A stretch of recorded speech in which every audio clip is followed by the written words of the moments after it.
I'm Lee Moore. I'm Rob Moore. And this is the Chinese Literature Podcast. Rob, we've been doing a lot of poetry recently. Today we are going to the other end of the spectrum. I'm dragging you in, dude. It's sci-fi time. I've been threatening for the longest time to make you read a whole bunch of sci-fi in a row because I know you don't like it. And this is it. This is step one for my plan of conquest. A plot worthy of a bad science fiction novel, Rob. A really bad one. Ken Liu is probably, I think, the most famous person in America associated with Chinese science fiction. He translated Liu Cixin, the Hugo Prize-winning novelist of Three Body Problem and a whole series. Ken Liu has done another translation, a compendium of a bunch of short stories, science fiction short stories, called Invisible Planets. And you somehow, I guess I was drunk or something, you somehow convinced me to read it. We are working on a Lu Xun series, and I think we didn't have enough material, and you were desperate, and you're like, all right, fine, let's do this. My hope is we'll do a few more of these. I don't know that we'll have to do all of them in a row, like an actual series. Chinese science fiction is absolutely worth exploring, if for no other reason than it's one of the very few branches of literature or film coming out of China that is internationally renowned. Chinese science fiction writers win major awards in the West. And if you've read enough science fiction, and I'm a nerd and have read a ton of it, some of the best coming out of China is utterly unique and does things that I have not read before, which is really exciting. I have a couple of questions for you, Rob, but first I think we should get straight to the story. We're looking today at Chen Qiufan's Year of the Rat, which is the first story in Ken Liu's Invisible Planets. Do you want to just give the plot outline, if you can call it a plot? It is a plot. I think it's a plot. So Year of the Rat follows a group of young men and women in the so-called Rodent Control Force, a military unit whose job it is to kill off genetically engineered rats living somewhere in the north of China. Genetically engineered for, I think, the consumer market, the rich consumer market that kind of escaped or were perhaps let go and have begun to change and alter and evolve on their own. I can't really say how the story ends because unlike, say, a Lu Xun short story, if I tell you how it ends, it's going to spoil a lot of the rest of the story. Suffice it to say, things are not easy. They get really, really weird, and the rats turn out to be a whole lot more than they appear to be. And like I said, there was no real plot. There wasn't, at least in terms of like development. That doesn't mean it's not an interesting story because it's fascinating. And I say this as someone who is very skeptical about science fiction. The story is insanely good. It's dancing around political themes. So first off, these people who are killing rats, the story doesn't use this term. They're part of the Yizu, the ant tribe. This is a term coined by a sociologist describing those people who were overeducated and underworked in China in the 2010s. And this seems to be some sort of like Rooseveltian employment scheme. It's not entirely clear what's going on here, but the narrator is a very educated person. He's just going around killing rats for the nation. These rats also seem really, really human. Yes. They stand on 2 feet. They can do tricks. They're intelligent. There's something fascinating. And then when they have to brain them with sticks and spears and other things, it's very disturbing. And it's happening as we're hearing this propaganda about a war that China is having with the Western powers. Disagreement. I don't think it's not really open war, but I think they're having there's some cold sort of conflict. war of some kind. Question 1. Is this even science fiction? Like there's almost no science fiction-y element. I mean, the rats are genetically engineered to stand up and they're very humanoid. It just seemed like fiction to me. Well, anymore, I think the term that they're starting to give to most things anymore is speculative fiction.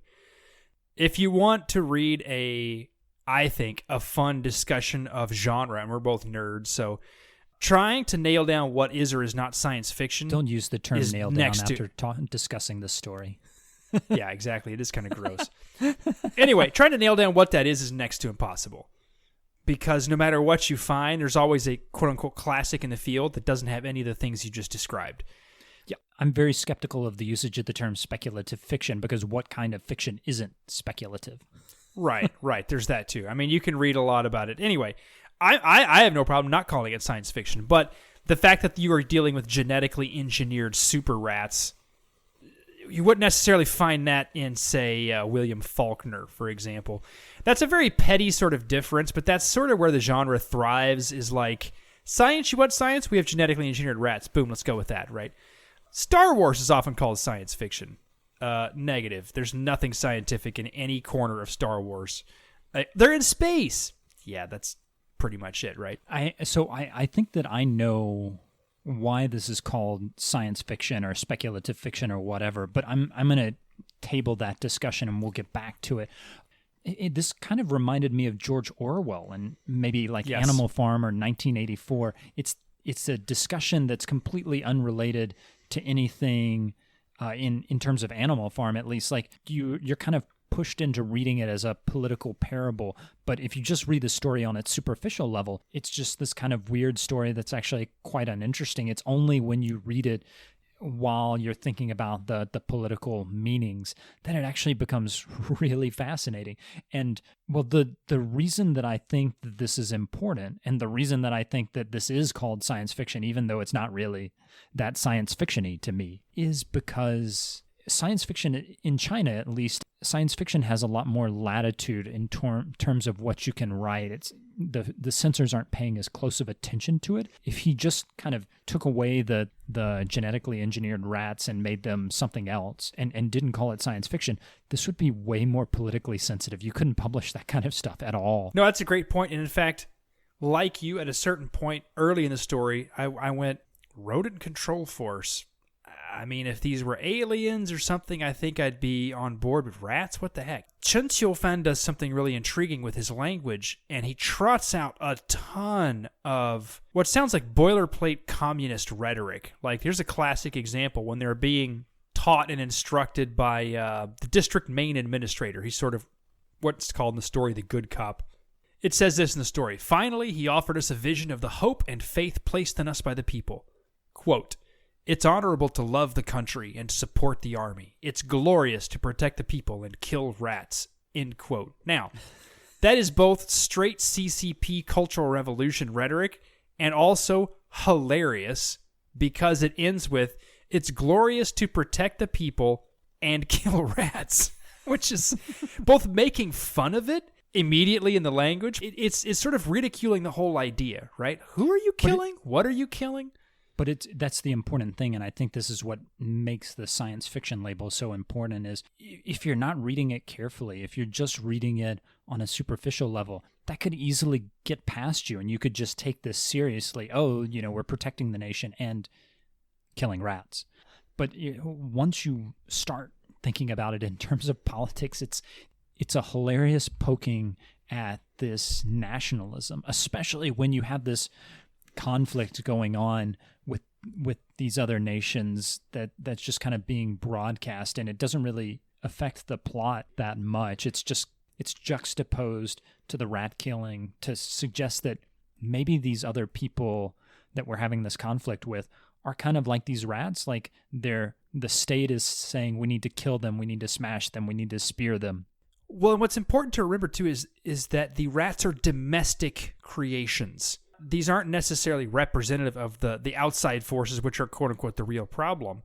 When I read this, all I can think of is a cultural revolution or any sort of domestic crackdown in China where you're supposed to be weeding out the bad guys, the inhuman. I mean, the rhetoric throughout the Maoist era what characterized everybody from capitalists to anyone owning property in China as almost satanic, evil, people-hating fiends, right? So why not a rat, right? The rat is almost a perfect choice for that purpose because they're gross, they're portrayed anyway, as gross, as disease carriers, etc., etc., etc. Now, in the story, of course, what's interesting, the rodent control force begins finding signs that the rats have advanced way beyond their genetic programming. They're developing a religion, they're developing cultural traits, etc., etc., and this isn't supposed to be possible. Just like people coming out of the Cultural Revolution were looking around at the people who were once considered inhuman and going, well, I don't know, I guess they're sort of like us after all. This is a strange thing to realize, right? First we were supposed to annihilate them, and now we're supposed to live with them. Well, what does that mean? The character who we're told dies at the beginning of the story, it's actually revealed that he was keeping a rat for himself and hiding it. And he falls kind of in love with the rat. And it reminds me really of the anti-Western propaganda that's being put out increasingly in China, talking about being careful of foreign spies, and there is this evocation of this other that is in China now that I think that he's satirizing. Also, so the discussion of Chinese nationalism in this story is fascinating. The good cop that you mentioned, the thing where he says it's glorious to protect the people and kill rats. In the beginning of that paragraph, there's something interesting. He starts by talking about a very famous poem in the Shijing, the Book of Odes. It's been translated in a variety of ways. We did a podcast on it a couple of weeks ago, right, Rob? In maybe September, October. The poem is about rats and them eating up all of the millet. One of the ways that it's traditionally been interpreted is that it's the government, the tax man, coming and eating up everything that the peasant has. It's a metaphor for that. And so to have him, the good cop, the representative of the state that's just sending them to do all this silly stuff that is completely worthless and maybe is actually kind of bad, and cloaking it in the rhetoric of the nation, to have him deploy this poem from the Shijing, it's like, wow. They're just the state in the as depicted in the story, the PRC is oblivious, right, Rob? And it's also important because the rhetoric that Mao wanted to propose for the nation is that everyone was sort of passionately involved with the future of the nation, right? And what's striking in this one is that basically nobody in the rodent control force, except one nut job, actually cares about killing rats. None of them really knew what to do, and so why not just do this thing for a while and get a job afterwards? Nobody's passionate about it. Nobody hates the rats. No one really, frankly, cares. And that's an interesting critique because you can see a lot of the people involved in the political action in China looking at it the same way. Why should we serve in the party and further its aims? Well, I mean, I don't know. What else am I going to do? But the apathy is an even more stringent, I would say, critique. Like in Lord of the Flies, for example. You have a bunch of people that have descended into anarchy and chaos and are sort of getting off on the violence because that's sort of what's inside them, because it's a way to indict the evils of communism or whatever. I'm moving back to the story again, out of Lord of the Flies. There's no communism that I know of in Lord of the Flies. But what if the people involved in this just are doing it for a paycheck? That's something else again. There's no inspiration. There's no changing of the spirit. They're just getting by as they always have, making it no different than really any other era. Just as we sort of start to conclude, whether or not you're interested in science fiction, if you're interested in China, I think that this book would be one that you should maybe consider picking up. At least the stories that I've read have been pretty entertaining. Maybe it makes a good stocking stuffer, Rob. I think so. I think it does make a good stocking stuffer. And I'll also make this case for a lot of my favorite Chinese science fiction, and you'll see a lot of that in this collection.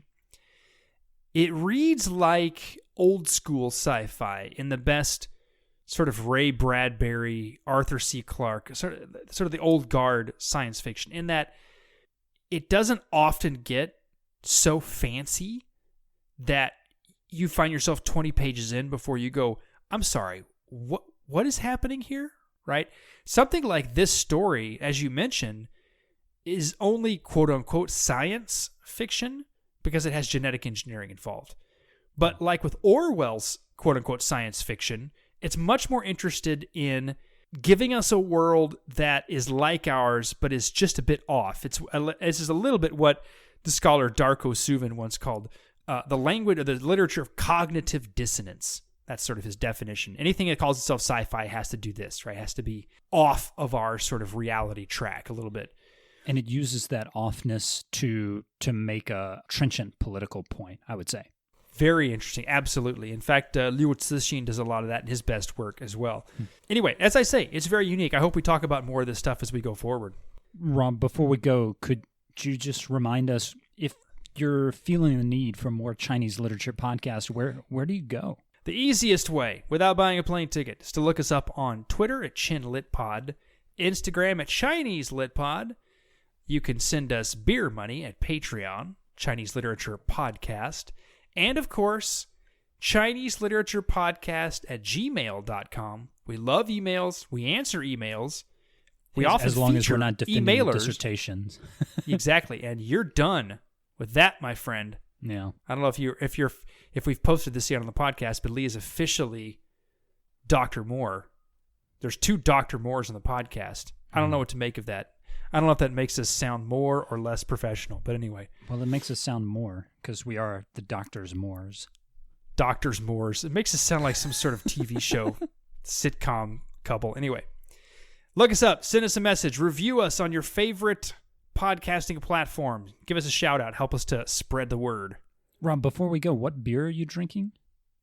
I am drinking a Leffe, L-E-F-F-E, Blue. I'm in France, and that's sort of the...